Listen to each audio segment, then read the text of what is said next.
He was a pastor for 27 years, preached thousands of sermons, baptized hundreds, warned his flock week after week about the dangers of Islam. Then one day, he vanished. No goodbye, no farewell sermon, just silence, until someone captured a photo of him in a masjid, in sujood, crying. The man who once called Islam a lie was now whispering, La ilaha illallah. His congregation called it betrayal. He called it peace. What did he read in the Qur'an that the Bible never answered? What dream drove him from the pulpit to prostration? Press 1 if this story pulls you in. Press 2 if it doesn't. Either way, you won't forget what comes next. The sanctuary was quiet now. Once a week it had echoed with hymns and hallelujahs. Sunday mornings were a storm of voices, handshakes, and coffee-fueled greetings. Reverend David Masters used to stand at the front, Bible in hand, thunder. In his voice, his presence so commanding, he didn't even need a microphone. But this Sunday, his pulpit stood empty, and no one knew why. There was no farewell sermon, no letter, no final benediction. Just an empty office, a missing man, and 1,000 unanswered questions. The rumors spread faster than fire on dry brush. Maybe he had a breakdown. Maybe he lost his faith. No, he's taking a sabbatical. He'll be back. He got sick. He ran off with some strange doctrine. But the whispers turned to shock when a photo surfaced, grainy, taken from the back of a masjid in a small Midwestern town. The figure in the frame was unmistakable, curled in sujood, head pressed to the floor, shoulders trembling. It was him, Pastor David Masters, in a mosque. The image made its rounds online, first in small circles, former churchgoers, religious forums, ministry groups. Then it hit larger Christian blogs, podcasts, even local news. Former Texas pastor seen praying in mosque. David Masters abandons pulpit, betrayal or breakdown. His church board met behind closed doors. The pulpit committee issued a carefully worded statement. We are deeply saddened and surprised by Reverend Masters' unexplained departure. We continue to pray for his spiritual clarity and restoration. But the members didn't want clarity. They wanted answers. What happened to the man who once called Islam a lie? The man who preached that the Qur'an was a book of confusion, not revelation? The man who spent nearly 3 decades defending the cross, now bowing toward Mecca? The older congregants took it as personal betrayal. The youth were just confused, and a few very quietly began to wonder if maybe something deeper had happened. Meanwhile, David was silent. No interviews, no posts, no public statements. He didn't return phone calls, didn't answer texts. He had turned off his phone altogether. But in the solitude of a borrowed guest room in a city where no one knew his name, he knelt in the darkness before dawn. The carpet beneath his forehead was still unfamiliar, the Arabic in his mouth still awkward. But what he felt, peace. For the first time in his life, peace. He whispered a simple prayer, not in the name of the Father nor the Son. Just God, if this is truly, you don't let me go back to anything less. And as the Adhan echoed outside his window, David Masters, the man who once made crowds rise to their feet, rose silently for a prayer no one would see. Because some transformations don't start on a stage. They start in the dark, in quiet, in sujood. Before the silence, before the photo, before the sujood, there was Reverend David Masters. He wasn't just a pastor. He was a movement, a voice. His church, Grace Point Evangelical, wasn't the biggest in Texas, but it was one of the loudest. Sunday services were standing room only. The sanctuary walls bore the framed photos of David's milestones, baptisms, revivals, packed youth retreats. People drove in from other counties just to hear him preach. Local politicians dropped by during election season, always eager to be seen shaking his hand. He had charisma, but more than that, he had certainty. And certainty was magnetic. There was no maybe in his theology, no gray area, no trembling doubt, just truth, solid, sharp, unbending. He preached with the cadence of a man who knew God personally and had him on speed dial. And when he warned his congregation of the dangers outside secularism, moral decay, and most of all Islam, they listened. Not because they hated Muslims, but because they trusted him. He wasn't cruel. He didn't foam at the mouth or bang the pulpit in rage. He didn't call for violence or preach hate. No, David believed himself a man of compassion. He claimed to love the people he warned against. "It's because I care," he'd often say, "because I know what's at stake." To him, Islam wasn't just another religion, it was a counterfeit, a distortion of truth, a clever lie wrapped in foreign rituals and Arabic poetry. He'd quote verses out of context, highlight contradictions, and repeat lines from YouTube apologists with surgical confidence. Once during a Sunday series called Contenders of the Cross, he said Islam denies the very heartbeat of the gospel. It rejects Christ's divinity, undermines the crucifixion, and replaces grace with law. And we, church, we must lovingly but boldly expose that. And no one challenged him, not the elders, not his peers, not even the young people who sometimes privately questioned how much he really knew about what he condemned. Because who could question David Masters? He had degrees in theology, taught at seminary part-time, had read the Bible cover to cover more times than most Christians had opened it. He had studied world religions, not to embrace them, but to dismantle them. Or so he believed.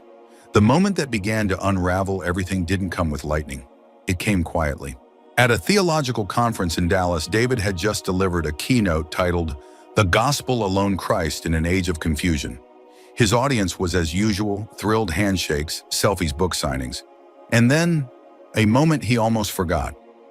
A man approached him in the lobby, mid-40s, quiet presence, wore no clerical collar, no agenda in his expression, just a calm in his eyes that David didn't recognize. He handed David a small black book, the Qur'an, not a polemic edition, not an annotated refutation, just a plain English translation. The man said only this: "I don't expect you to agree, Pastor. I just ask you, read it like you expect it to challenge you." David smiled politely, took the book, shook the man's hand. He had no intention of reading it, but that night alone in his hotel room, something strange happened. He stared at the book, tried to ignore it, placed it under his notes, pushed it across the table, but it wouldn't leave him. He poured a glass of water, sat down, then opened it randomly. Surah 19, Maryam, and mentioned in the book the story of Mary when she withdrew from her family to a place toward the east. He read, slowly, sentence by sentence. It was familiar and unfamiliar all at once. Mary's seclusion, the angel's visit, the miraculous birth of Jesus, not as the Son of God, but as a sign, a prophet, still born of a virgin, still revered, still miraculous. He read further, waiting for the disrespect, the contradiction, the distortion, but it never came. There was something else instead, something he couldn't name. He closed the book, tried to forget it, but that night sleep evaded him. The words returned again and again, not as arguments, but as echoes, not in his mind, in his heart. Back home, the black Qur'an sat on the corner of David's bookshelf, wedged between a volume of Jonathan Edwards' sermons and his Greek New Testament. He meant to shelve it away, forget it, file the experience under academic curiosity, but it stayed there like an unopened letter that kept catching his eye. And then one late night, after a long day of counseling meetings and a rushed sermon draft, he sat in his study, drained. He reached for the Qur'an. He didn't plan to read much. Just a few verses, just to see what else it said about Mary, about Jesus, maybe even to prepare a sermon series, understanding the Islamic deviation. But the moment he opened to Surah Maryam again, the atmosphere shifted. It wasn't dramatic, no thunder, no visions, just an unexpected stillness, a quiet that seemed to rise up from the pages themselves. He read slowly, deliberately, and mentioned in the book the story of Mary, when she withdrew from her family. So she conceived him, and she withdrew with him to a remote place. He said, "Indeed, I am the servant of Allah. He has given me the scripture and made me a prophet," Jesus speaking, as a newborn, proclaiming prophethood, not as a rebel, not as divine, but as a servant. David leaned back in his chair. He felt something, not agreement, not yet, but respect. The narrative didn't feel like a rival gospel. It didn't mock Christianity. It felt reverent, careful, even loving, and that disturbed him more than he cared to admit. He kept reading, past Maryam, into verses about Abraham, Moses, Noah, Prophets he had preached about for decades, now seen through a different lens. He expected error, contradiction, maybe even heresy. Instead, he found continuity. The message repeated like a heartbeat: one God, worship him alone, no confusion, no blood sacrifices, no philosophical gymnastics, just monotheism. He closed the book again, sat in silence. He told himself he was just doing research, that reading sacred texts of other faiths was part of intellectual integrity. But he didn't take notes, didn't highlight, didn't plan to quote any of it. He just sat, and that silence was loud. That week, he opened the Qur'an 2 more times, not systematically, just flipping, searching, trying to disprove what he was beginning to feel. He turned to a page in Surah Al-Ikhlas: say he is Allah the One, Allah the eternal refuge. He neither begets nor is born, nor is there to him any equivalent. He read it once, then again, then again. It was so short, so certain, so final. He didn't agree with it, but for the first time he didn't want to argue with it either. There was no metaphor, no mystery, no theological fog, just clarity. He remembered a sermon he gave years ago explaining the Trinity to high schoolers. They'd ask simple questions: is Jesus God, or the Son of God, or both? If God died on the cross, who was running the universe? He smiled back then and said, it's a divine mystery. But now he wasn't smiling. Now he was wondering why it had to be a mystery at all. He found himself returning to the Qur'an night after night. Not as a preacher, not as a theologian, as a man, trying to remember what it meant to know God without confusion. And in that remembering, something cracked. Not his faith in God, but his faith in everything he'd built around him. David's mornings still looked the same: coffee, scripture, inbox. He still led staff meetings, still officiated weddings, still visited hospital rooms and held the hands of the dying. To his congregation, everything looked normal. But behind the scenes, something was unraveling. He was no longer sleeping through the night. At first it was mild restlessness, waking up with verses in his head. But then came the dreams. One dream returned again and again. He was walking across a vast desert, alone, sky stretching forever. Nothing but silence. And then on the wind, a sound, a voice, melodic, echoing. He couldn't understand the words, but they moved him. He turned toward the sound, fell to his knees, cried, not from fear, from recognition. He would wake up sweating, shaking, whispering something under his breath. Guide me. During the day, he found himself distracted. He'd open his Bible but end up staring at the Qur'an across the room. He told himself this was a spiritual attack, a test of faith. So he fasted, prayed harder, spoke to no one. But the questions were no longer knocking gently. They were pounding. He rewatched debates between Christian apologists and Muslim scholars, ones he had once dismissed as intellectually dishonest. But now he listened differently. He paused often, rewound, took notes, not to refute, to understand. And the more he understood, the less satisfied he was with his old answers. One night he watched a video of Muslims praying. He had seen it before, many times.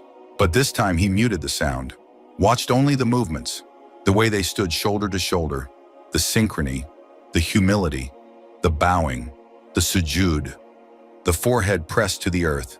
He tried it once privately, locked the door, laid out a towel on the floor. He didn't know what to say, but when he placed his head on the ground, his eyes filled with tears. There were no words, just the realization. This feels true. He began fasting on Mondays and Thursdays, not because anyone told him to, but because he needed clarity, and hunger brought something out of him, something that had been buried under decades of performance. The hunger softened his pride, made his prayers feel raw, honest.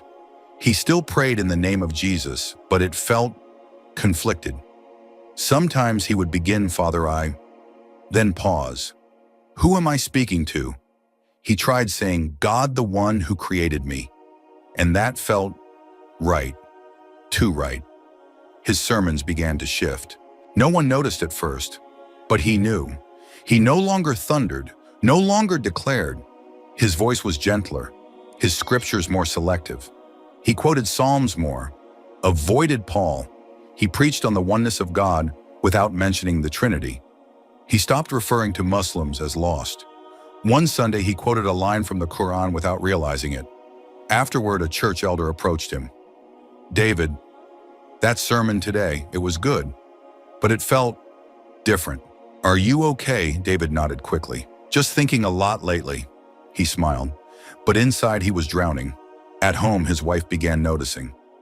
"You're quieter," she said. He nodded. "You're distracted in prayer." He didn't answer. She didn't press, but her silence grew louder with each passing day. The air in their home was changing. One night he sat in his study, Qur'an in one hand, Bible in the other. He tried to compare, to reconcile, but the contrast became too stark. The Bible felt like a familiar friend, but with old arguments he could no longer defend. The Qur'an felt like an intruder who somehow knew him better than he knew himself. He wrote in his journal, "I still love Jesus, but do I love him more as God or as the man who pointed me to God?" He closed the journal, held his face in his hands, then whispered, "God, if I've been wrong all this time, please don't let me keep pretending." That night the dream came again, the desert, the voice, but this time when he turned toward the sound, he wasn't alone. He saw people, rows of them, moving in unison, bowing, rising, prostrating, and he was among them. He woke up in tears, went downstairs, made wudu the way he remembered, and prayed. No words, no names, just silence and sujud. And for the first time in his life, he didn't ask God to bless his beliefs. He asked him to break them if they weren't true. The pulpit had always felt like a throne, elevated, polished, framed by mahogany rails and lit just right. From there, David Masters had declared truth for nearly 3 decades. Now, it felt like a ledge. He stood behind it on a crisp Sunday morning. The sanctuary buzzed with anticipation. The choir had just sat. The offering plates had been passed. Congregants leaned forward, waiting for the next chapter in his ongoing sermon series, The Cross Above All. But today, David hadn't prepared a sermon. He hadn't written a single word. For the past 2 nights, he'd barely slept. He had stared at blank pages, his Bible, his Qur'an, his own trembling hands. He looked out at the crowd, faces he'd seen through births, funerals, hospital visits, youth retreats. Families he'd counseled, baptized, buried. His voice when it came was quiet. "Brothers and sisters, for many years I've promised you one thing, that I would always preach what I believe to be true." A pause. No one moved. "And today, I must confess, I no longer know where that truth ends and where tradition begins." A few murmurs rippled through the pews. "I'm not here to announce anything. I'm not here to walk away from God, but I am walking away from certainty. And maybe that's where real faith begins." He looked down, then closed his Bible, and said simply, "I won't be preaching today," and he stepped down. No dramatic exit, no tears, no raised voices. Just the quiet sound of his shoes walking down the aisle, past the altar, past the choir, past the frozen stairs, out the sanctuary doors. The next morning he left a letter on the church office desk. "I can no longer preach what I do not fully believe. I am not abandoning God, but I must re-find him without the noise of expectation. Please do not seek to contact me. I need solitude. I need truth." He signed it David Masters. Nothing more. He drove for hours, no destination in mind. He passed towns he'd preached in, billboards with Bible verses, a roadside cross with a neon halo, and finally, a small sign, Masjid al-Faruq, Friday prayer, all welcome. He pulled over, parked, sat in his car for 10 minutes, hands gripping the steering wheel. He wasn't here to convert. He wasn't even sure why he'd stopped, but something inside whispered, "Go in, just sit." He slipped off his shoes, walked through the doors. No one looked up. A few men sat in quiet dicker. A child whispered Qur'an beside his father. The air smelled faintly of wood and carpet. David sat in the back row, folded his hands, lowered his head, and wept, not with drama, not with shame, with relief. He stayed for an hour. No one interrupted him. Just before he left, an elderly man with kind eyes approached. First time David nodded, Eyes still red. The man smiled. Come back anytime. You don't have to be Muslim to sit here, but truth has a way of calling us back. That night, back in a borrowed guest room in the home of a Muslim friend he hadn't seen since college, David wrote a single line in his journal. The pulpit taught me how to speak, but maybe sujud will teach me how to listen. David returned to the masjid the next day, and the next. No one asked him why he kept coming. No one interrogated him or pressed him for answers. No one quoted scriptures or cornered him in debate. They simply welcomed him. Salam, a nod, a space. It was a kind of silence he wasn't used to. He had come from a world of performance, of sermons, schedules, sound systems, of carefully worded bulletins and 5-point messages. Here, the most powerful moments were wordless. A boy reciting Qur'an with trembling lips, an old man weeping in sujud, two brothers sweeping the floor smiling as if worship itself was in the dust. David sat quietly at the back observing. One evening he asked to speak with the imam. They sat in a small side room, a bookshelf, 2 chairs, no microphones, no audience. David fidgeted with his wedding ring. I've read most of the Qur'an now, he said softly. I don't agree with everything yet, but I can't stop reading. I can't stop thinking about it. It's like something I didn't know I was missing is suddenly everywhere. The imam listened patiently. David looked down. I used to be a pastor. I used to preach that Islam was false, that the Prophet Muhammad, peace be upon him, was a deceiver. He paused. His voice cracked. But now, I can't say that anymore. I've been waiting to find something dishonest in him, something selfish, something contradictory. But all I keep finding is integrity. The imam nodded. Faith, he said gently, is not about having no questions. It's about being honest with the ones that remain. David swallowed hard. What if I'm still uncertain about a few things? Then come with your uncertainty, the imam replied. Islam doesn't ask you to erase yourself. It invites you to surrender what was never yours to begin with. That sentence pierced him. Over the next week, David learned how to make wudu, how to stand in prayer, how to recite Al-Fatiha, the opening chapter of the Qur'an, softly, reverently. He still stumbled over Arabic, still felt strange pressing his forehead to the floor. But with every prostration, something loosened, something let go. On the 7th night, just before Maghrib, he approached the imam again. I'm ready, he said. A small group gathered brothers he had seen praying quietly, never knowing his name. He stood at the front, heart-pounding, hands shaking. The imam said the words slowly. David repeated them. Ashhadu an la ilaha illallah. I bear witness that there is no God but Allah. Wa ashhadu anna Muhammadan Rasulullah. And I bear witness that Muhammad is the messenger of Allah. The room echoed Allahu Akbar. And David now, Adam Kareem, smiled through tears. He didn't cry out of confusion, or loss, or fear. He cried because for the first time in his life, he wasn't carrying God like a theology. He was kneeling to him. That night alone in his room, Adam laid out his prayer rug. No phone, no timer, no agenda. He faced the Qibla, raised his hands, whispered Allahu Akbar. He bowed. He prostrated. He sat. He prostrated again. And as his forehead touched the ground, he didn't think about doctrine or creeds. He just said, thank you. Not for clarity, for peace. The photo was never meant to go public.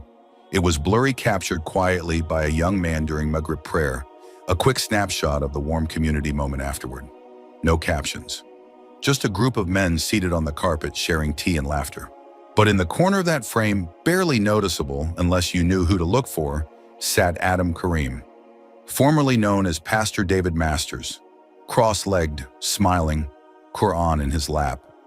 The image found its way online, then to a former church member, then into the hands of the very congregation he had once led.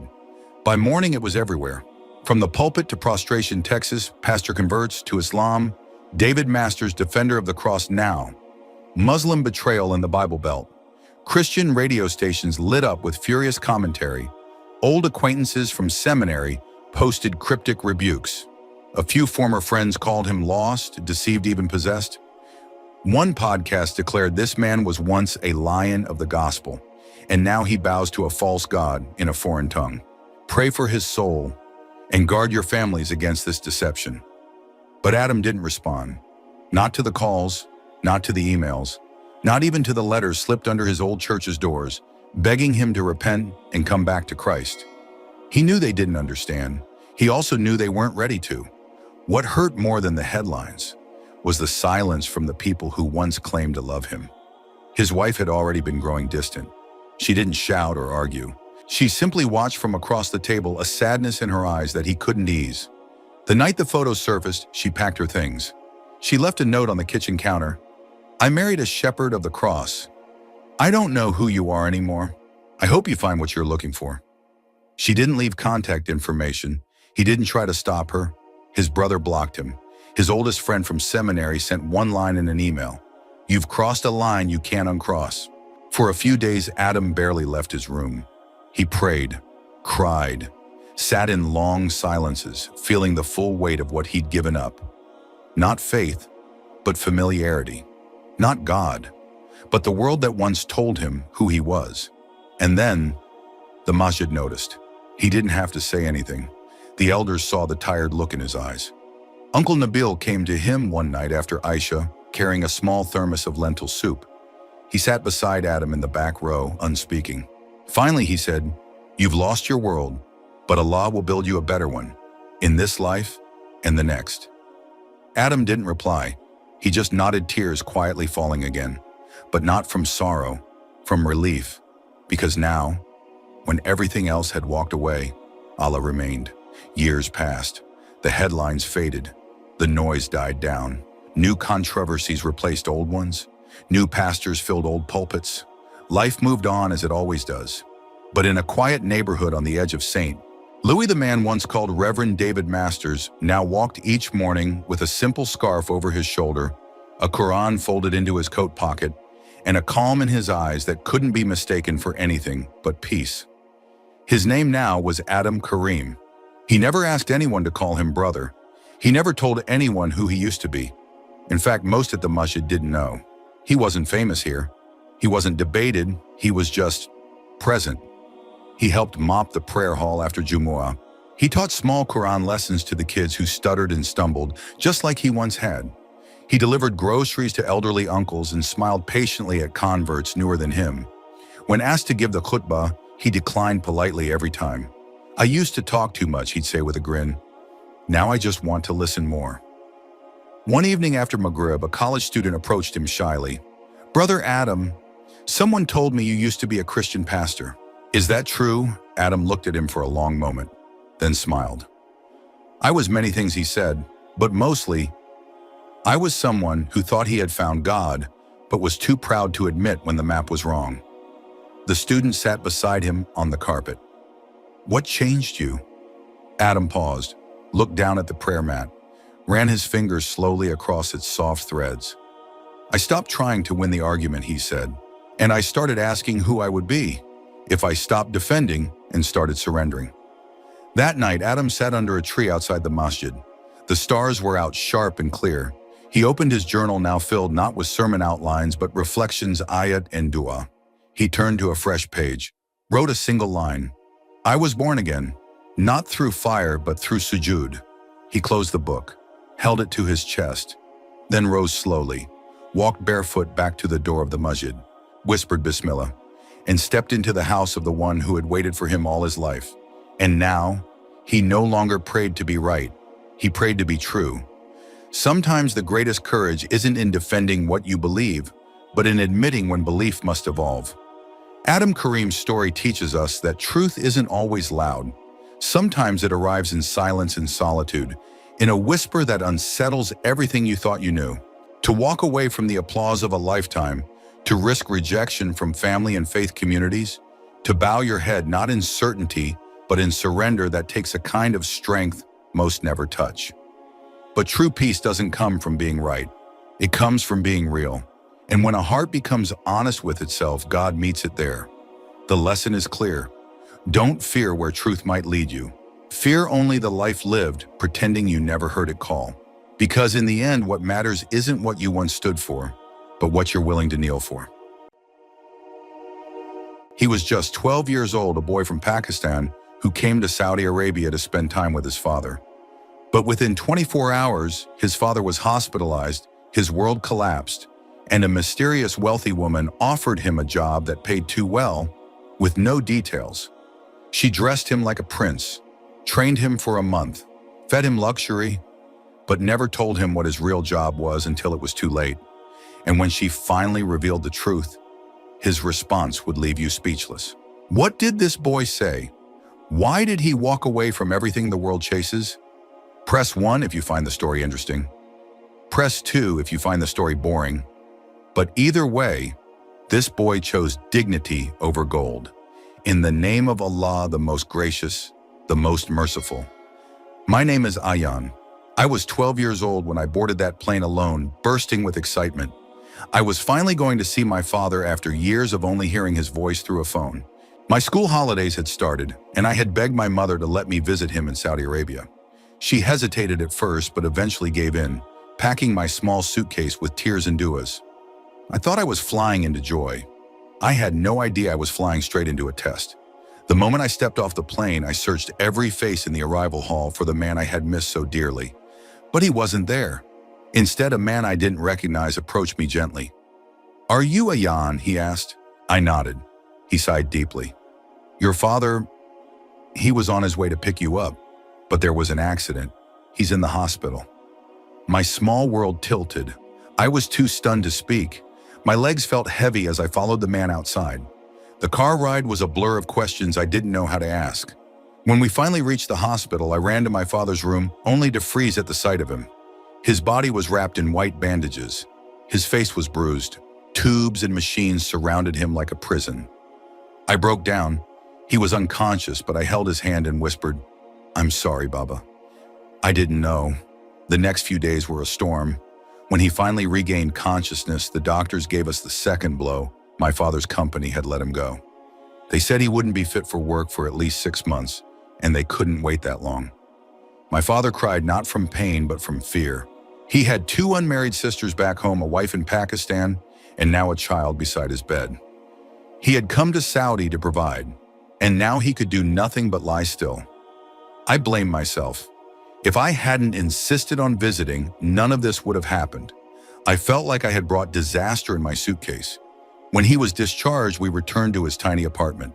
He tried to smile for me, but I saw the cracks. "We should return to Pakistan," he said one night. "There's nothing for us here anymore." But deep inside, I had already made a quiet promise. I would not let him return in shame. Somehow I would find a way to help, even if I was only 12. My father's apartment was barely big enough for 2 people, but it had suddenly become our entire world. Every morning I helped him sit up, made him tea the way my mother used to, and then reminded him gently to take his medicine. But his eyes remained heavy with something no pill could cure: shame. He didn't talk much, and when he did, it was always about going back home. But I wasn't ready to give up. I was only 12, yes, but I understood things. I understood that if we went back now, we would have nothing. The savings were already draining into medical bills. No job meant no rent. No rent meant no roof. So one evening, I convinced him to let me take him for a walk, just around the nearby park, to get some fresh air, to sit under the palm trees, to see people moving and living as if the world wasn't falling apart. He agreed. We found a bench under some shade, and he slowly eased himself onto it. A few minutes later, an older man, someone my father vaguely knew, spotted us and came over. They started chatting, and I stepped away to give them privacy. That's when I noticed her. A woman dressed in an elegant abaya was seated on a bench at the far end of the park. She had been watching us quietly, intently. When I looked her way, she smiled softly and beckoned me over, with a slight gesture. I hesitated, but something in her face didn't feel dangerous, just curious. So I walked over. She introduced herself as Madam Layla, her voice warm and polished. She asked who I was, where I had come from, and what had happened to my father. I told her everything: how I had arrived excited to see him, how the accident changed everything, how we were now stuck with no income and no way out. Her smile never faded. She listened quietly, like someone used to hearing sad stories. Then she leaned closer and asked, "If you could find work here, Ayan, would you take it?" I blinked. "Yes, of course. If there's work, I'll do it. I want to help my father." I don't want to go back empty-handed. She smiled even wider. I like your spirit. I need someone just like you. That surprised me. You have a job for me. Yes, she said, a very good one. One that pays well. One that won't even feel like work. You'll just need to come to my house every day morning to evening. At the end of the month, you'll understand what it was all for. She pulled a card from her purse and handed it to me with an address written in Arabic. Come tomorrow, she said. I'll be waiting. If you do well, you might never need to worry about money again. Before I could ask more, I heard my father calling for me. His friend had left and he looked uncomfortable, shifting painfully on the bench. I rushed back to him, helped him up, and as we walked home, he asked, "Who was that woman?" I told him what she had said. He frowned. "She offered you work, Ayan. You're only 12. We don't know who she is or what she wants. This isn't Pakistan. Things are different here." "I know, Baba," I said gently. "But just let me go once. If it's anything bad, I'll come home immediately. But what if it's good? What if Allah sent her to help us?" He didn't answer right away. Finally, with pain in his eyes, he said, "All right, but only one day. And if something feels wrong, you leave. Promise me." "I promise," I said. But even as I lay in bed that night, I couldn't stop thinking. What kind of job comes with no job description? The next morning, I woke before Fajr. Sleep had barely touched me. My thoughts had circled endlessly around that woman, Madame Layla, and the strange way she had spoken, smiling calm but somehow unreadable. I helped my father dress, made him breakfast, and reminded him to rest. He gave me a long look before I left. "Come back if anything feels wrong," he repeated. "I will, Baba, I promise." The address on the card wasn't far. I walked there, heart pounding. When I arrived, I stood speechless before a towering white gate and walls that looked like they belonged to royalty. The guard at the front looked at me strangely, half amused, half curious. Another one, he muttered under his breath. I didn't know what that meant. He pressed a button and spoke into the intercom. Moments later, a maid appeared, an older South Asian woman named Fatima. She smiled, took my hand, and led me inside. The house, or rather the palace, was unlike anything I'd ever seen. Sparkling marble floors, chandeliers that looked like upside-down castles, curtains heavier than my entire suitcase back home. I was led to a living room that could easily hold 10 of our apartments. "Madam will be down shortly," Fatima said, and disappeared. I sat stiffly on the enormous sofa, unsure whether I was here for a job or a fairy tale. Moments later, Madame Layla entered, not in her abaya this time, but in an elegant dress perfectly styled and radiant. "Good morning, Ayan," she said, her voice light like perfume. "You came. I'm glad." I stood and bowed slightly the way my mother had taught me. She motioned for me to sit. "You must be tired. Before we begin anything, you should rest a little. You're safe here." "I'm ready to work," I said quietly. "I want to help my father." She smiled. "And you will. But first you need to learn." With that, she clapped her hands and Fatima returned, followed by a second woman I hadn't seen before. Her name was Reem, and she was introduced as my personal instructor for the month.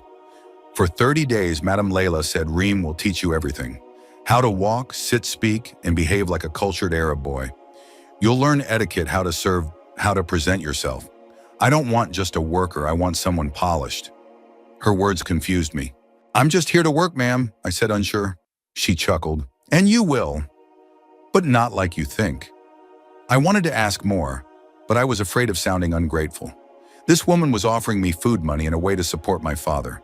Who was I to question how she wanted things done? That entire day, Reem taught me how to sit upright, how to speak gently, how to place dishes on a table without making noise. I was even shown how to bow my head slightly when spoken to by an elder. It felt strange but harmless. At night, I returned home tired but relieved. My father greeted me with worried eyes. "What kind of work did you do?" "None yet," I replied. "They're training me in manners." He raised an eyebrow. "Manners, yes, Baba. I think she just wants me to learn before I start helping around the house." He sighed. "Strange people. But maybe that's how they do things here. Just be careful." I nodded. Inside, I told myself I had nothing to fear, but something in me whispered that I was being shaped for something I couldn't yet see. A month passed. Every morning, I walked through the tall gates of Madame Layla's bungalow, greeted by the same silent guard and the same polished routine. I wasn't treated like a worker. I was treated like something in between a guest, a student, a display. Reem taught me table etiquette, posture, even how to match my outfits.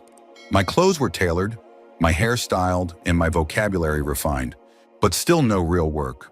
When I asked Fatima when my actual duties would start, she only smiled and said, "Madam has a plan. Just be patient, beta." At home, my father's condition was slowly improving. His limp remained, but the swelling had gone down, and he was able to walk short distances again. I updated him each night about the food, the clothes, the lessons. He chuckled sometimes and said, "Maybe she's just a rich woman with no child, and you remind her of someone." I wanted to believe that, but something still felt unfinished. Then came the final day of the month. That morning, the guard greeted me with a strange smile and said, "Today your real work begins."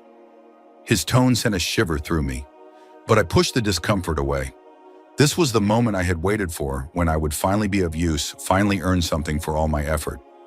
Inside, the house felt different, too quiet. Reem was nowhere in sight. Fatima avoided my eyes.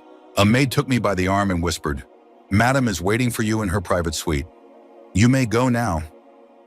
I paused. I had never been invited into Madam's room before. The door was always closed, its ornate gold handle untouched by anyone but her. But today it was open. I stepped inside. The room looked nothing like I imagined.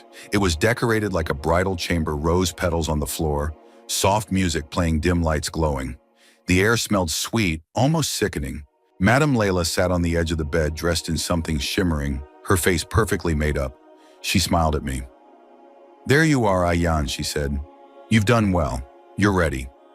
She reached into a drawer and pulled out a thick envelope. "This is your salary for the month." I took it slowly, confused. "But I haven't done anything yet." Her smile sharpened. "Oh, but you have. I've fed you, clothed you, trained you. And now, it's time for what you were truly brought here for." I froze. What do you mean?" She stood and walked closer, her voice lowering. "You're beautiful, Ayaan. The perfect choice. You don't have to be afraid. Just stay here with me today. That's all?" The envelope slipped from my hand. I stepped back. "I came to work," I said quietly. Not for this." Her smile faded. "After everything I've done for you, you owe me." "No," I said, shaking my head. "I don't owe anyone sin." She reached for me, but I turned and ran out the room, down the hallway, past the stunned maid, past the smirking guard. I didn't stop until I was home. I burst through the door and fell into my father's arms, breathless. He held me tight, afraid, confused. I couldn't speak for a full minute. Then I whispered, "We need to go home, Baba. These people, they're not what they seem." His eyes welled up, and without another word he said, "Then let's pack." I didn't sleep that night. My father had lit the small lamp in our apartment and sat silently across from me. His face was pale, not from pain, but from something deeper: shame, regret, rage he couldn't express. He hadn't asked for every detail, and I hadn't given them, but he knew enough. "Are you hurt?" he asked softly. "No, Baba," I said, shaking my head. "Not physically." He looked away, his jaw trembling. "This is my fault. I should never have let you go. I should have never stayed here." I reached out and held his hand. "You were trying to survive. So was I." We sat in silence as the call to Fajr echoed faintly through the window. That morning, I made one last trip to return the envelope. I didn't tell my father. I didn't want him to worry. I just wanted to finish it the right way. When I reached the gates, the same guard gave me a crooked smile. "She's waiting," he said. I walked in without replying. Inside, Madame Layla stood by the window, wrapped in a long robe. She turned when she saw me. "I knew you'd come back." I placed the envelope on the table between us. "I'm returning this." She blinked. "Why?" "Because I didn't earn it. And even if I had, I won't take money soaked in shame." Her expression flickered. "You don't understand, Ayaan. My life isn't what it looks like. My husband is gone for months. He has other women. I'm lonely." "You're hurting," I interrupted gently but firmly. "But hurting someone else won't heal you." She stepped closer. "But you're special. You're beautiful. I would take care of you forever. Your father wouldn't have to work. you'd never want for anything again." I swallowed hard. My father taught me to eat less if we had less, but to eat it with dignity. She went silent. I added, "And my mother, she raised me to know that risk comes from Allah, not from people." Madame Layla's eyes welled with tears. She turned away.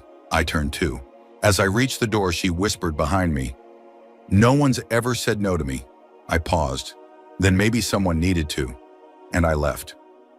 I walked home with my heart pounding, but my soul at peace. When I returned, I sat beside my father and told him everything. Not just what had happened, but what I had said. He didn't speak at first. He just looked at me, eyes shining. Then he pulled me into his arms and whispered, "My son is 12, and already a man." That evening, we booked our tickets to Pakistan. We had no job, no plan, and barely enough money to last a month back home. But I felt stronger than I ever had. Not because I had been brave, but because I had been protected by Allah and by the dua of my mother, which I now realized had traveled farther than any plane. The plane tickets were printed. 2 names, one way, back to Pakistan. As I folded the small paper and placed it in my father's drawer, a strange calm washed over me. Not relief exactly, but resolve. I wasn't running away. I was walking away from something I had looked straight in the eye and said no to. That afternoon, I packed our small suitcase. It didn't take long. A few shirts, my father's medicine, a copy of the Qur'an wrapped in cloth, a photograph of my mother I had kept tucked inside a notebook. My father sat on the edge of the bed, silent but watching. "Ayan," he said finally. "Are you sad to leave?" I thought for a moment and answered honestly. "I'm not sad to leave Baba. I'm sad for what we hoped this place would be." He nodded slowly. "It was never meant for us. Allah only brought us here for a lesson." He was right. The next morning we left before sunrise. The air was quiet, still cool. As we drove toward the airport, I stared out the window, memorizing the roads, the palm trees, the skyline. The land that had once meant reunion and dreams now reduced to memory and warning. At the airport, my father leaned heavily on his cane, but he stood tall, straighter than I had seen him since the accident. "I should have protected you," he whispered as we passed through immigration. "You did," I said gently, "by teaching me how to protect myself." As we waited to board, I thought about all the things I was leaving behind: golden floors, soft beds, velvet clothes. But I didn't feel poor. I felt clean. On the flight, my father dozed off. I watched the clouds outside and silently made dua, "Ya Allah, you showed me what glitters but isn't gold. Please give us what is pure, even if it's simple, even if it's small." When we landed in Pakistan, the dust hit me first, then the noise, then the warmth. But it felt like home. Our relatives welcomed us with soft tears and warm food. My mother wept as she held me, first in sorrow, then in gratitude. She didn't know what I had walked away from, but somehow she sensed that I hadn't returned the same boy she had sent. My father found small work in the town's post office, and I enrolled back into school. We didn't have much, but we had enough. Some nights we ate lentils and roti. Other nights we ate just roti. But we ate with dignity. One evening after Maghrib, my father and I sat on the rooftop beneath a quiet sky. "You know," he said, "back there in Saudi, I kept thinking how I failed you." I looked at him. "You didn't fail me," I replied. "You raised me, and then I walked away from a test with your name in my heart." He didn't say anything after that, just smiled through tears. And I understood something that stayed with me forever. Some victories come with applause. Others come with silence, a clean heart, and a soul that didn't sell itself. Life back in Pakistan was simple. Dusty streets, noisy marketplaces, clothes that faded with time, but everything felt honest, real. Our home was small, tucked between a mechanic's workshop and an old bakery. The walls were chipped, but the roof held firm. And under that roof, we had something I hadn't felt in weeks: peace. My father began working part-time at a local post office. The pay was meager, but it was his. He carried envelopes like they were treasures. I watched him move with a quiet pride, a cane in one hand and trust in Allah in the other. I went back to school. My uniform didn't fit like before, my sleeves too short, my shoes scuffed, but I walked through those gates with my head high. I was no longer just a boy trying to prove something. I had already faced a palace and walked away. Some nights when power outages left us in darkness, we sat together with candles and stories. My mother would place a hand on my head and recite dua for me without saying a word. I could feel it, and I knew her prayer had followed me into the desert and pulled me back safely. One day a neighbor came knocking. "My brother needs help at his shop," he said. "It's light work. A few hours after school, pays a little." I accepted. Not because I had to, but because I wanted to. Because now I knew there is no shame in work born of honesty. The only shame is in work that sells your soul. A few months later, things began to ease.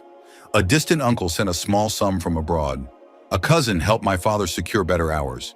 We were still poor by the world's standards, but inside we were rich. Very rich. One morning while walking to the mosque for Fajr, I saw the rising sun break over the rooftops. And in that golden light, I remembered what Madame Layla had said to me. "You could live like a prince." And I had. For 1 month, I had worn fine clothes, tasted imported fruits, and slept on silk. But none of it had ever felt like mine. None of it had felt earned. None of it had tasted as sweet as the lentils on our floor back home. The world had offered me comfort in exchange for silence. But I had chosen truth, even if it meant going back to cracked walls and secondhand shoes.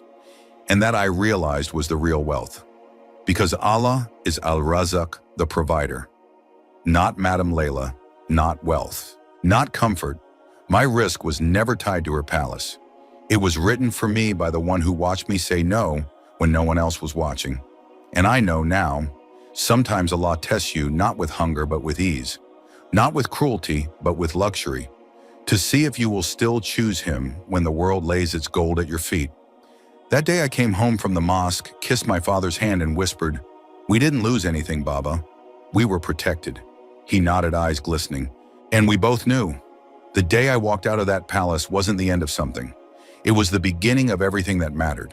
In a world that often values comfort over character, the story of Ayan reminds us that true dignity lies not in what we gain, but in what we refuse to compromise.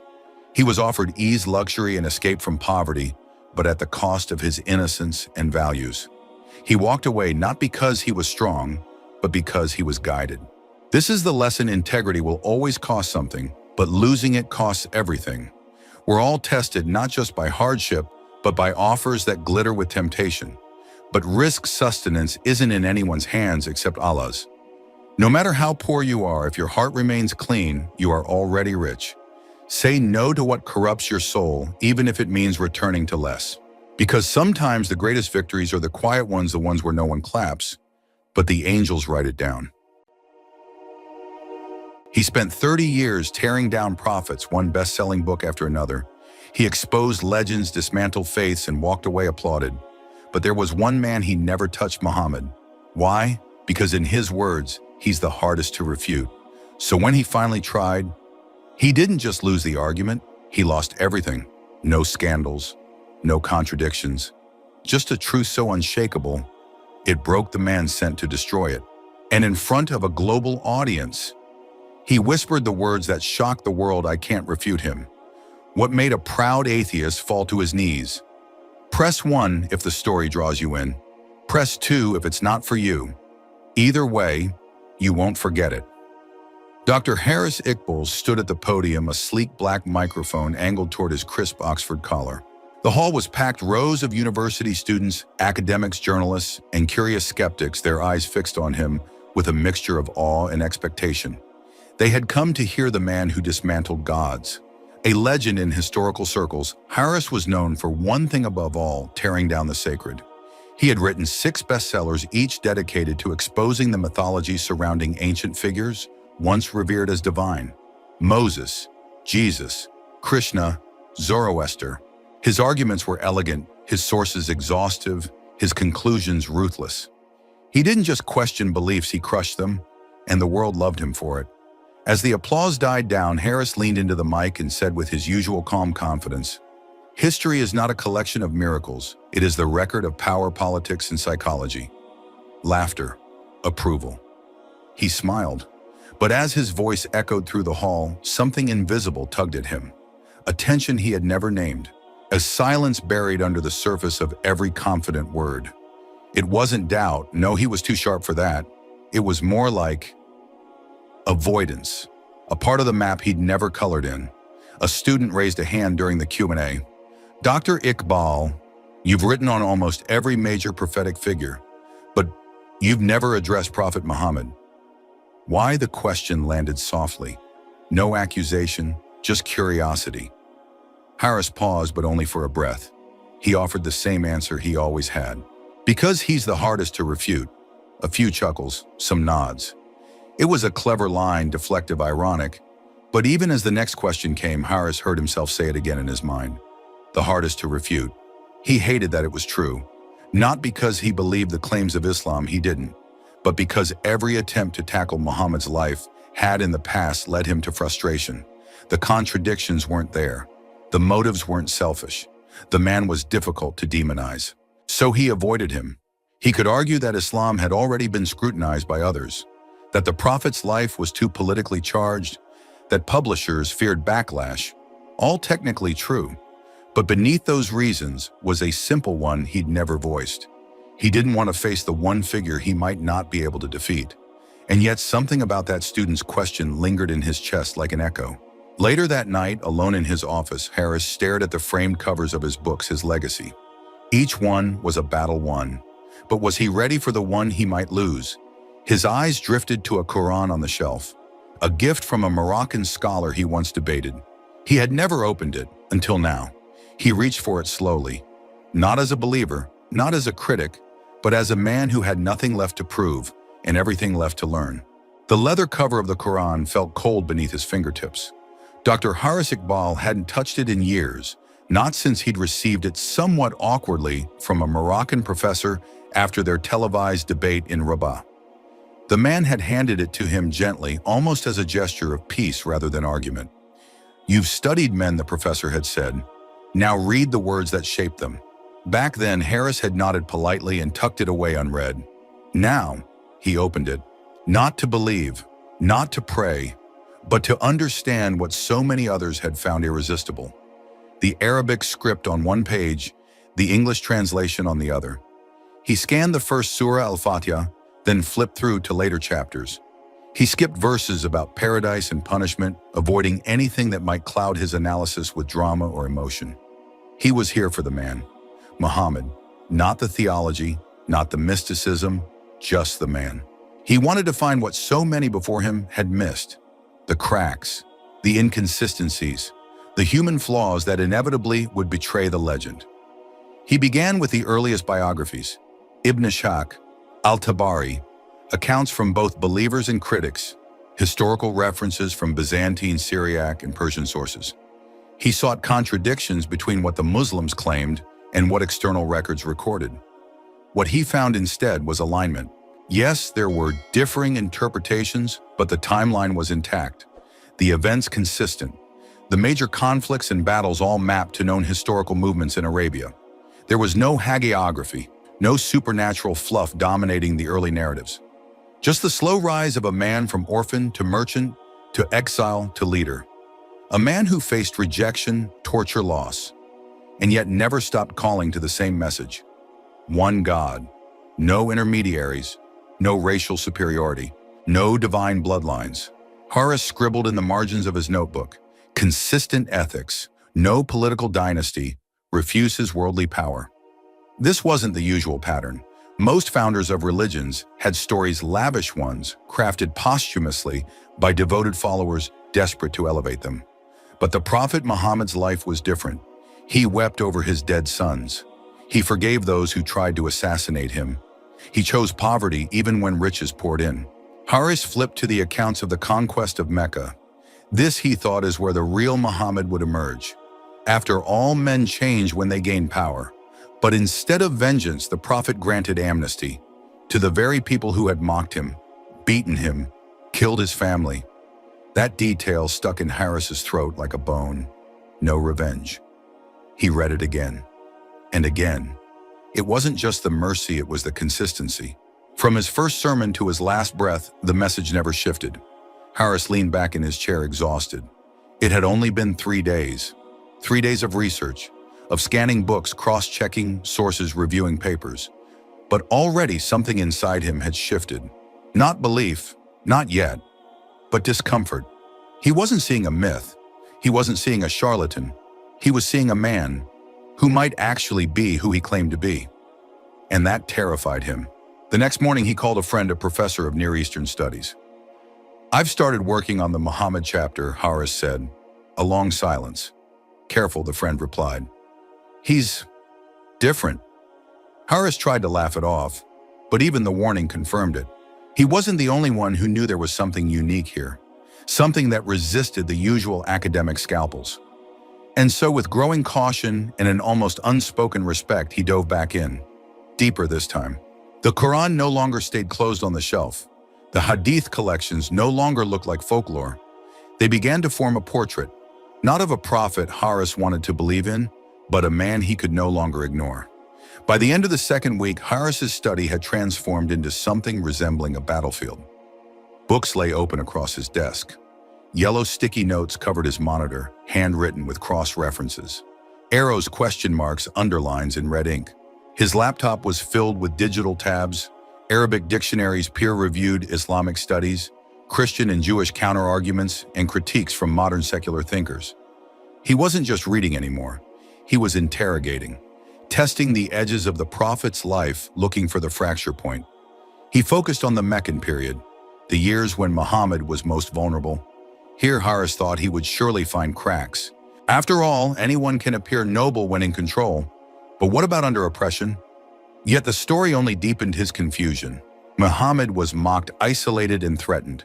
He was offered wealth, women, and power. If only he would stop preaching. But he refused. He preached monotheism when polytheism paid the bills. He condemned injustice in a society where injustice was law.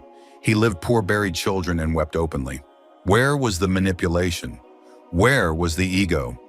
Every sign of ambition was missing. Haris scribbled into his notebook. Either he was delusional or he stopped mid-sentence, because even that didn't make sense. Delusional men don't build stable societies. They don't inspire centuries of legal systems, poetry, and reform.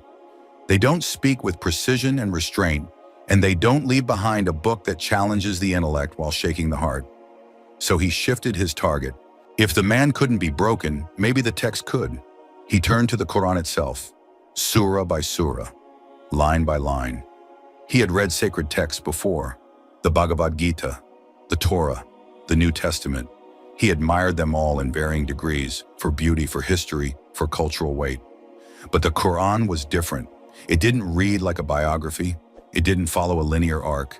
It wasn't even trying to impress. It was confronting. It spoke as if it knew him, challenged him, exposed him. He hated that. And he kept reading.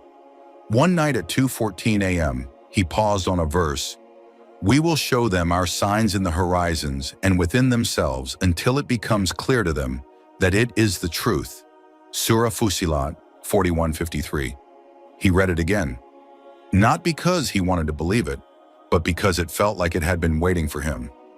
The next day, Haris attended a private lecture. A Muslim scholar from Istanbul was in town. Haris didn't ask questions. He just listened. After the lecture, they sat in silence in a corner of the courtyard. Haris finally broke it. How do you know he wasn't just a gifted leader, charismatic? Clever. The scholar looked at him, not dismissively, but gently. Charisma wins crowds. Muhammad changed civilizations, and he did it without armies, without gold, and without a drop of pride. Haris said nothing, because he had nothing to say. Back at home, he stared at the manuscript folder on his desktop. It was supposed to be his next book, The Illusion of Prophethood, but every chapter outline now felt dishonest, forced, manufactured. He hadn't disproved the prophet. He had understood him. And in that understanding, his arguments began to fall apart. He looked around his study, now a quiet witness to his inner war. This wasn't just research anymore. It was surrender, not to faith, but to truth. And truth didn't wait for permission to change you. It simply did. The manuscript sat untouched. Its title still glared from the desktop folder, The Illusion of Prophethood. What once filled Haris with pride, his next great work, now felt like a lie waiting to be written. Every time he opened the file, he froze. The cursor blinked in a blank paragraph like a question he couldn't answer. How do you dismantle a man who never contradicted himself? How do you debunk a message that speaks to the heart you pretend doesn't need it? He began withdrawing from his peers, not out of fear, but confusion. They still saw him as the iron-willed critic of religion, but inside he was unraveling. He stopped replying to interview requests, declined podcast invites, ignored emails from his publisher. His friends noticed. One of them, a fellow professor and longtime ally in the secularist academic community, called. "You okay, Horace? You've gone quiet." "I'm just reading," he said. A pause. "You're not rethinking things, are you?" He wanted to lie. To say, "Of course not." To laugh it off, change the subject, say he was writing something revolutionary. But he stayed silent, and that silence said everything. By the end of the month, Harris stopped trying to write the book. Instead, he filled a personal journal page after page with questions. What if I'm the one who's wrong? Why does this man feel more real than the figures I defended all my life? Why does his truth sound like it's not being spoken to me, but about me? He flipped through Hadith collections he once dismissed. Now they read like windows into a living heart. He read stories of how the Prophet prayed alone at night, weeping quietly for his followers, how he carried firewood for the poor, how he stopped armies to rescue an animal in distress. The details were so human, too sincere to be fabricated, too consistent to be political. No man, especially not a leader, keeps that kind of humility unless it's real. The final push came at a conference. It was supposed to be the climax of his career, an international symposium on prophecy and power in the ancient world. He was scheduled to deliver the keynote address. His topic, the evolution of religious myths and why Muhammad would be next. The hall was full. Reporters, academics, students, old rivals, even admirers from other continents. He walked onto the stage, notes in hand. Spotlights warmed his skin. The room buzzed with anticipation. Harris looked down at the paper, but the words didn't feel like his anymore. He took a breath, then another, and then said, "I came here to dismantle a myth." Silence. But instead, "I found a man I cannot refute." A hush fell over the audience. Not just stillness, but something deeper, as if everyone knew they had just witnessed something they weren't supposed to.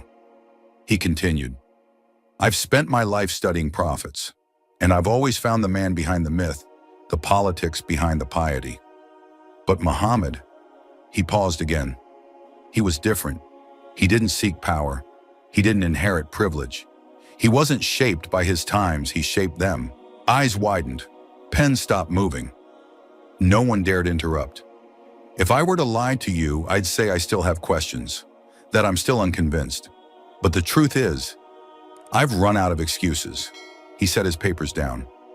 "I didn't come here to convert. I came here for clarity, and I found it." Without waiting for applause or permission, Horace turned and walked off the stage. Some stared, some whispered, a few applauded softly, but most just sat in silence, because they had seen something real. Not a scholar being defeated, but a man being honest. That night, Horace sat in his study again. He opened the Qur'an, this time not as a historian, but as a soul searching for peace. He read the opening chapter slowly. "In the name of God, the most compassionate, the most merciful." Tears came freely. He performed wudu awkwardly, clumsily, watched the water wash over his hands, felt it cool his face, as if something old was being rinsed away. Then, for the first time in his life, he lowered himself to the floor, placed his forehead on the ground, and whispered, "God, I'm ready to be wrong." It had been 3 days since the conference, 3 days since Dr. Haris Iqbal stood on stage and admitted to the world that he could no longer refute Muhammad. Not as a myth, not as a legend, not even as a man. Since then, he hadn't checked his email. He hadn't taken a single call. He hadn't stepped outside. He just sat, with the Qur'an on his desk, with his thoughts, with the quiet. And for once, the silence wasn't heavy. It was healing. The backlash came fast, as he expected. Headlines from major publications ran with various spins. Famous historian loses objectivity over Islam. Scholars collapse or conversion. Dr. Iqbal's academic surrender. Faith or fatigue. Former colleagues texted him with concern. Some expressed confusion. Others made sarcastic jokes. One email simply said, "You disappoint me." But none of it hurt as much as he thought it would, because for the first time he wasn't trying to win anymore. He opened his old manuscript file, The Illusion of Prophethood. It stared back at him like a monument to who he used to be. Confident, cynical. And now, wrong. He didn't delete it. He just closed the window. Instead, he opened a new one. Blank, untitled. Empty like the self he had finally made space in. On the fourth morning, Haris walked to the mosque near his neighborhood. It was small, tucked between a bakery and a car repair shop. He had passed it for years without a second thought. Now he stepped inside. The scent of clean floors and soft oud lingered in the air. Warm light filtered through the glass blocks. A few elderly men sat in the corner quietly reciting. He didn't know what to say. He didn't know what to do. But the imam saw him, walked over calmly, offered a gentle smile. Haris lowered his gaze and said, I believe now." The imam didn't question him, didn't ask for credentials, didn't probe. He simply nodded, took his hand and said, "Come, we'll teach you everything else. But this is enough for today." And that was it. No fanfare, no ceremony, just peace. Word spread, of course, as it always does. Some congratulated him privately. Others turned their backs. His publisher called. "I don't know what you're doing, Haris," the voice on the other end said. "This will destroy your reputation, your readership, your platform." He smiled gently. "I don't need a platform anymore. I need truth." Click. It was over, and strangely he felt relieved. He spent the next few months quietly, learning, listening, praying. He met with scholars not to argue but to understand.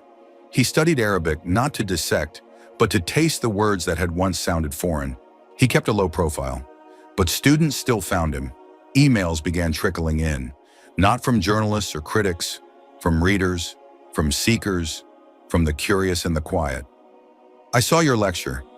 I'm an agnostic, but your honesty made me want to look deeper. I never heard someone speak like that about the Prophet. I'm not Muslim, but now I'm listening." One message stood out. It was from a young PhD student in Spain. "I used to mock Islam. I thought it was a religion for the weak, the superstitious, the poor. But when you stood up there and admitted you couldn't refute it, I started reading, and I haven't stopped." Haris read it 3 times, then closed his laptop and cried. Eventually, a university reached out, a small school in northern England. They invited him to teach a course titled Prophets in History, Fact, Fiction, and Faith. He accepted. Not because he needed a job, but because he believed the conversation had to change. No more attacks, no more arrogance, just dialogue, just sincerity. On the final day of the course, the lecture hall was full, not just with students, but with local journalists, interfaith clergy, and ordinary people curious to see what had become of the once feared secular historian. He walked to the front, held nothing in his hands, and spoke without slides, without notes. "I've spent my life studying history, and I used to think truth was about victory, about proving others wrong. But it's not. Truth is about surrender, not to men, not to dogma, but to what you can no longer deny." He paused. "I didn't lose my mind when I became Muslim. I found my soul." As the hall emptied, a young man stayed behind. He looked nervous, unsure whether to speak. Finally, he stepped forward and said softly, "Because of you, I opened the Qur'an, and I believe too."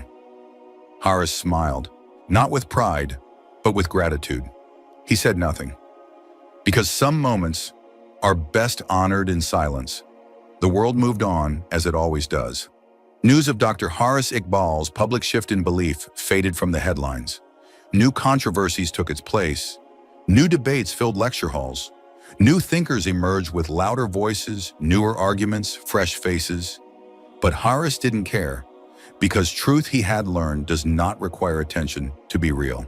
It just requires space to live inside you. And it had taken root inside him. He still walked through bookstores sometimes, often anonymously, past shelves that once held his name, now replaced with others. He didn't feel resentment. He felt relief, because fame had once been his fuel. Now, it felt like noise. And the silence he once feared, the one that haunted his brilliant pride-heavy mind, had become his greatest teacher. He no longer lectured to impress. He spoke to connect. And when he did speak of the Prophet, it wasn't as a scholar anymore. It was as someone who had studied him, tested him, doubted him, and still come away with respect, so deep words couldn't quite contain it. He would say things like, "I've studied empires. I've dissected revolutions.